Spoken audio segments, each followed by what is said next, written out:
For more on this, Ali Fathollah-Nejad joins us from Beirut. He is a visiting fellow at the Bookings Doha Centre. Thank you for joining us here on the program. Iran says it will scale back its commitment to the nuclear deal. How much danger is the deal in of completely falling apart?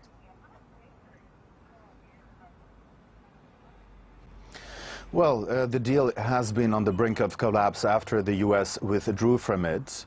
And what we're witnessing over the last few months is that Iran is trying to gain some leverage it had years ago by stopping some of its commitments under the nuclear deal, so that in the event of a negotiation between Iran and the United States, Iran has some leverage and can get some concessions from the other side.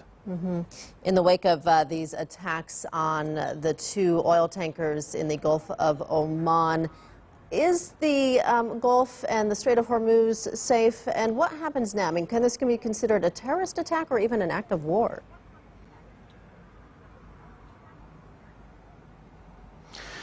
Well, we do not have any conclusive evidence who has been behind those recent tanker attacks near the Strait of Hormuz. Of course, we have had similar incidents during past few weeks. But what we can say is that those who perpetrated those attacks just recently would want to send a message that they're against any kind of easing of tensions between the United States and Iran. And curiously enough, those attacks happened on the same day when the Japanese Prime Minister Shinzo Abe was traveling to Tehran, meeting with the Iranian leaders and acting as some kind of a mediator between the United States and Iran. So whoever was behind those tanker attacks is against the kind of détente between the United States and Iran. As you said, there's no conclusive evidence that Iran was behind those attacks, but the U.S. seems to be fairly certain that it was Iran, and they've released that video that we've seen, that grainy video it was apparently taken at night. I mean, what other evidence could they possibly have? And if they don't, I mean, surely some other government must have some sort of intelligence or evidence of who was behind the attacks. Sure, but I think we have to wait a bit for the next few days to have more conclusive evidence. Of course, it is important that the U.S. government has blamed Iran. But then again, we have, there is some doubt when it comes to the credibility of those claims. It remains the fact that both sides are playing a very dangerous, game of poker. However, I think neither the United States nor Iran, as entire states, are interested in some kind of a large-scale military conflict that would have consequences that no one can calculate. Although there might be elements in both capitals who would want to see some kind of a military conflict.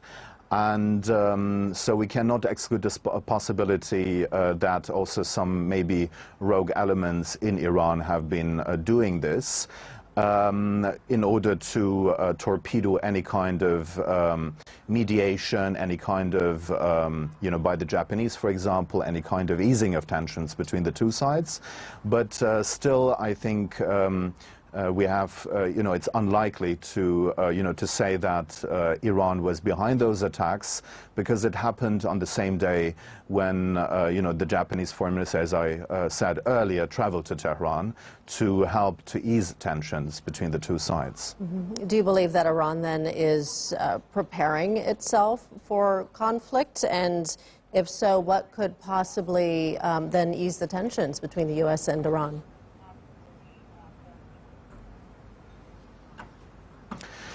Well, I think that the situation is tense and has been tense, but both sides, as I said earlier, are not, interested in a large-scale military confrontation that no one can control.